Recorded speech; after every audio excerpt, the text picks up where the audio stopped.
Napatitig si Vera kay Brian dahil sa mga sinabi nito. Nakikita niyang seryoso to sa mga sinasabi sa kanya at talagang gagawin kung ano man ang nais itong gawin. Subalit hindi pa rin siya kontento sa nais ito. Napangisi siya kay Brian. Akala ko ba naiintindihan mo mga sinabi ko dati? Hindi mo kailangang diktahan ang gagawin ko. Gusto ko makita kung paano mahirapan si Pamela at wala akong pakialam kung nandyan kay ni Rafael na handang protektahan siya. Kung kausapin mo lang ako tungkol dito, hindi pa rin magbabago ang desisyon ko, kaya umalis ka na. Mariing sabi ni Vera dito. Hindi nagsalita si Brian. Napatitig lang dito. Ang tanging nais lang isalba ito sa kung anong po pwedeng mangyari sa ginawa nito kay Pamela at ngayon nakikita niyang di pa rin ito nagbabago. Napabuntong hininga na lamang siya at napatango sa sinabi nito. Fine. I already warned you so many times. I want to save you. That's what I wanted to do in the first place because you are my cousin. Masyadong matigas ang ulo mo. Napapailing na sabi ni Brian at napatayo. Oo nga pala, munti ko na makalimutan. Dahil sa ginawa mo sa kanya, may posibilidad na bumalik ang alaala niya at may posibilidad na madagdagan ang alaalang nawawala sa kanya. Ligtas ka kung sakaling mawala sa alaala niyang nangyari ng gabing yon. Pero maging ang alaala niya sa amin ni Rafael ay mawawala din. Ngunit kapag bumalik ang alaala niya, ihanda mo ng iyong sarili dahil siguradong mas matindi pa ang babalik sa'yo. Mariing sabi ni Brian. Hindi nakapagsalita si Vera dahil hindi niya masyado nakuha agad ang sinabi ni Brian. Lalo na sa sinasabi nitong baka madagdagan ang alaalang nawala kay Pamela. Magtago ka muna at huwag mong hahayaang malaman ni Albert ang kinaroroonan mo dahil maging ako'y wala ring magagawa kung papatayin ka niya kaagad. Dagdag ni Brian at naglakad na papalabas ng pinto si Vera. Tsaka lumabas. Naiwan si Verang natahimik at di agad nakakilos. Mabilis lumipas ang araw at halos 3 araw na ngulit hindi pa rin nagigising si Pamela. Minabuti ni Rafael na ilipat si Pamela sa lumang bahay nila kung saan naroon ang kanyang ina upang mapatingnan ito kapag umalis siya. Naging mabuti na naman ang lagay nito at inihintay na lamang nila itong magising. Nang mailipat na si Pamela, nagulat pa ang kanyang ina sa kalagayan nito. Pinaliwanag lang ni Rafael dito ang nangyari kay Pamela pero hindi masyadong detalyado ang lahat. Sumang-ayon naman ang kanyang ina at inalagaan si Pamela sa tuwing umaalis siya. Kahit abala si Rafael sa kumpanya, hindi naman niya kinakalimutan ang totoo niyang hangarin na pagpapabagsak kay Albert. Nabalitaan niyang sobra itong nagalit sa kanilang dalawa. Kaya naghahanda na rin sila sa pag-atake nito sa kanila.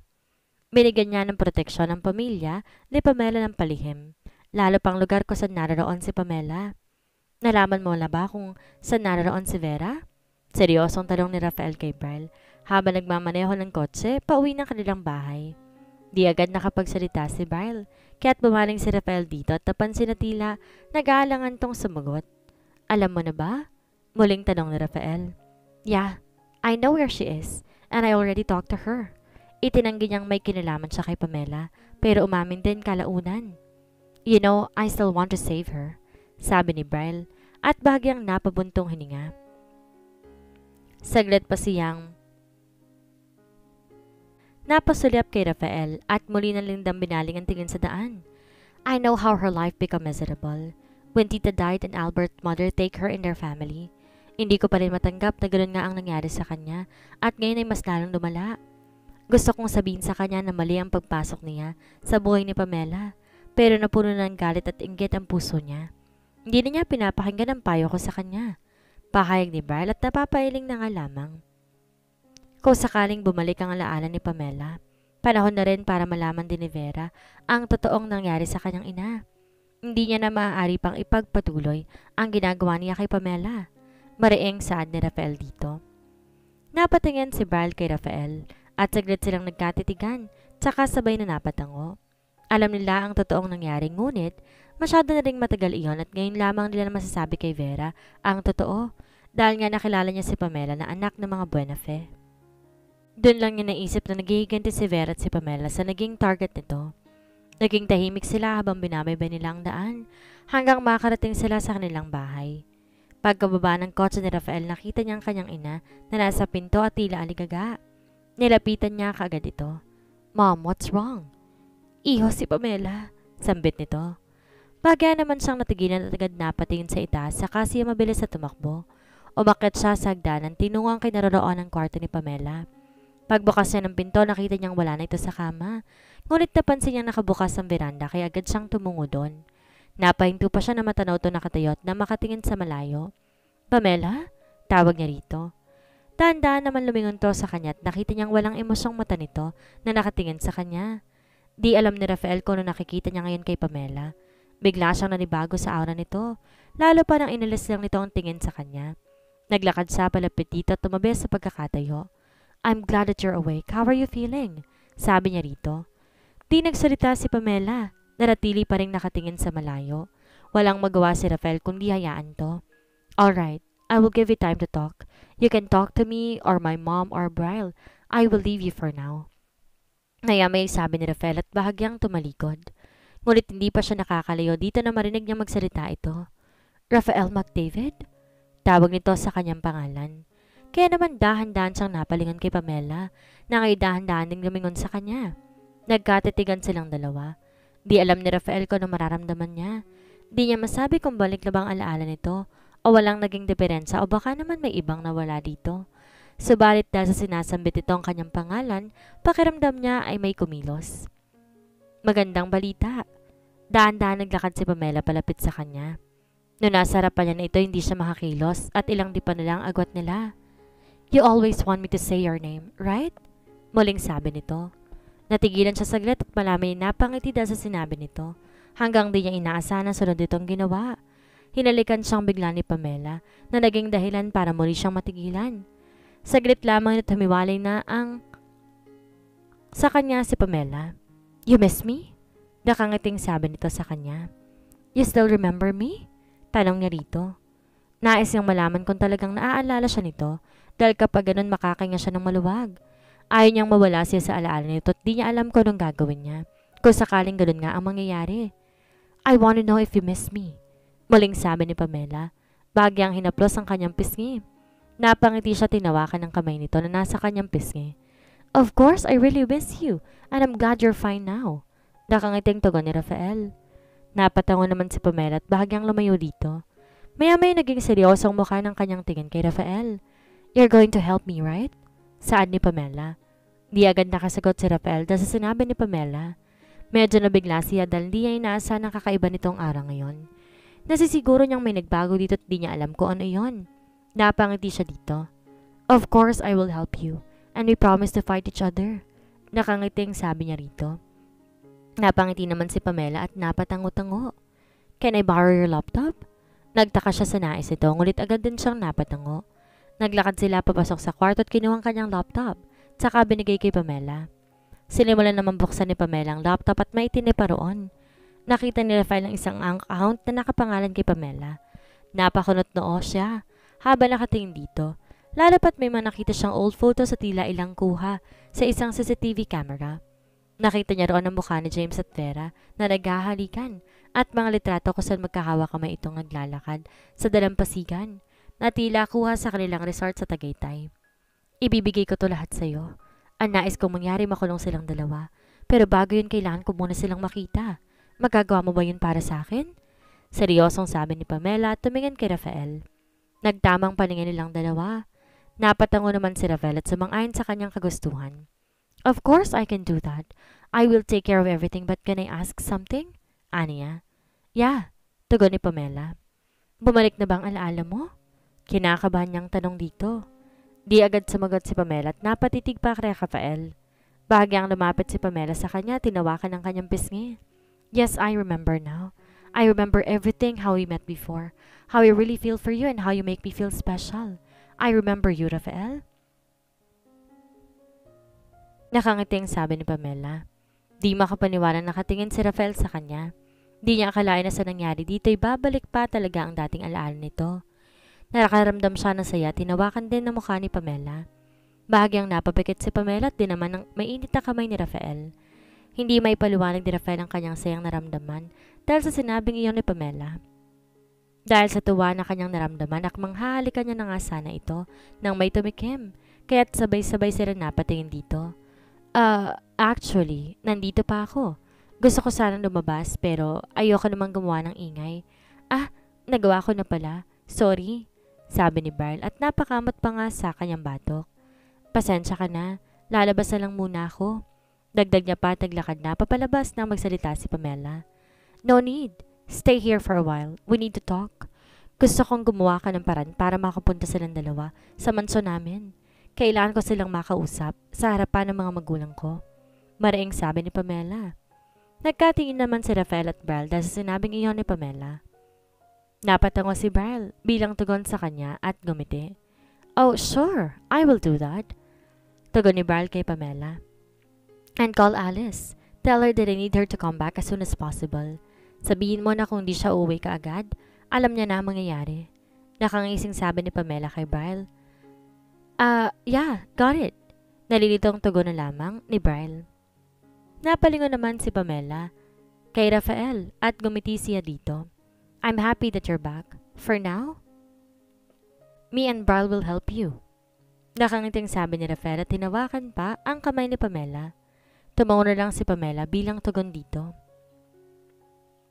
Matapos sila mag-usap, nagpaalam na muna ang dalawa.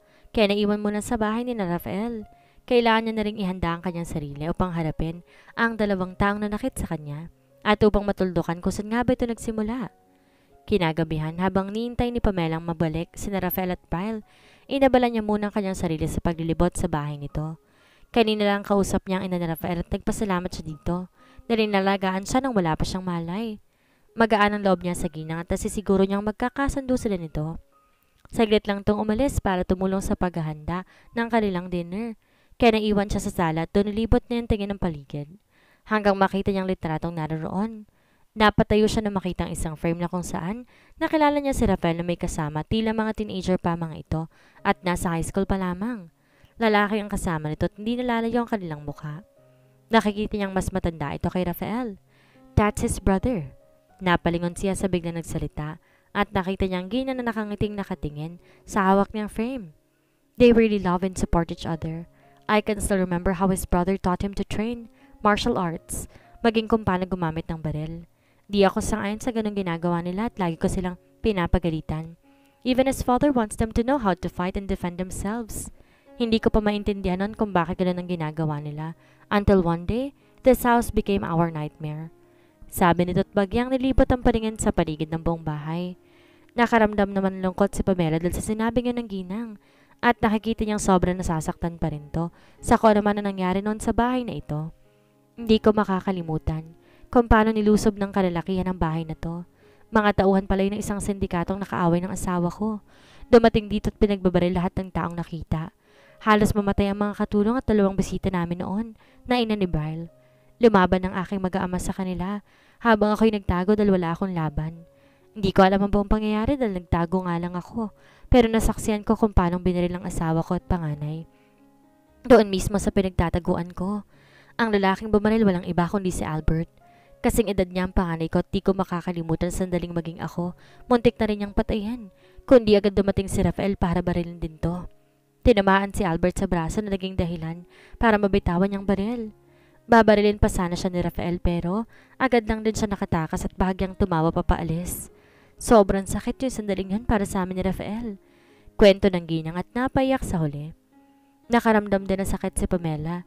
Nilapitan ng ginang para yakapin to para gumaan ko naman ang nararamdaman nitong sakit. It will be fine, tita. Naintindihan ko ang sakit na nararamdaman ninyo.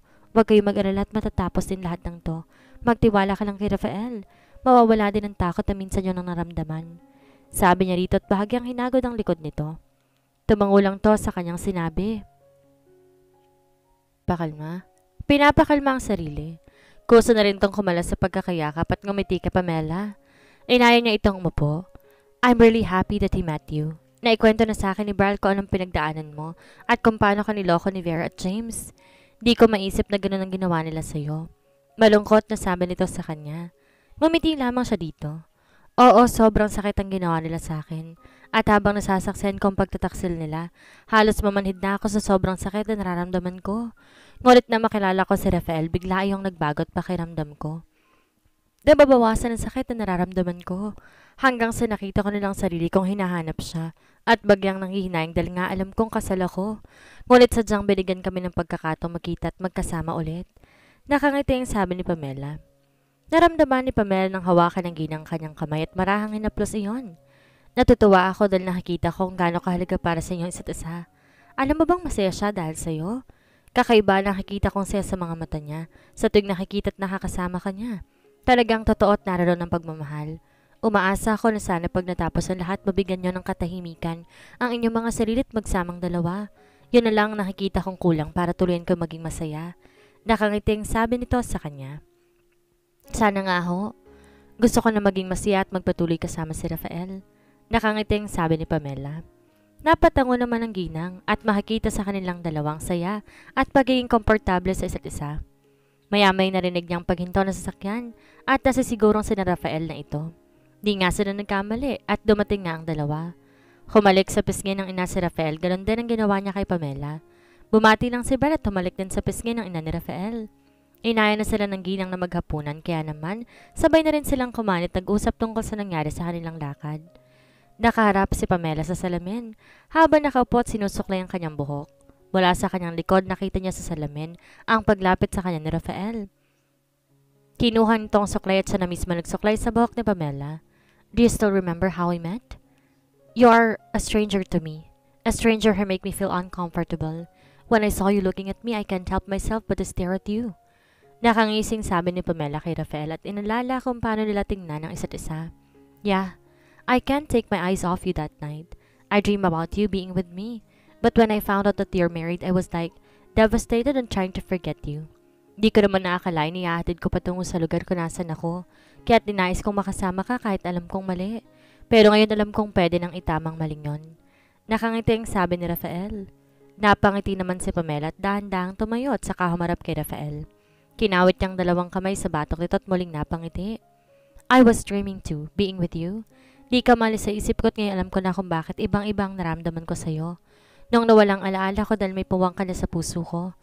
Nakakabigla man ang ganung pakiramdam pero naiintindihan ko na kung bakit at masasabi kong mahal kita. Pahayag ni Pamela. Nawakan naman ni Rafael ang kanyang pisngi at marahang hinaplos. Masaya ako dahil parehong nararamdaman natin. Gagawin kong lahat, wag ka lang mawala sa akin, Pamela. Saad ni Rafael. Matapos yung sabihin yon, ginawaran niya ng halik ang labi ni Pamela. Marahan na tila pinaparamdam niya dito kung gaano ito kamahal.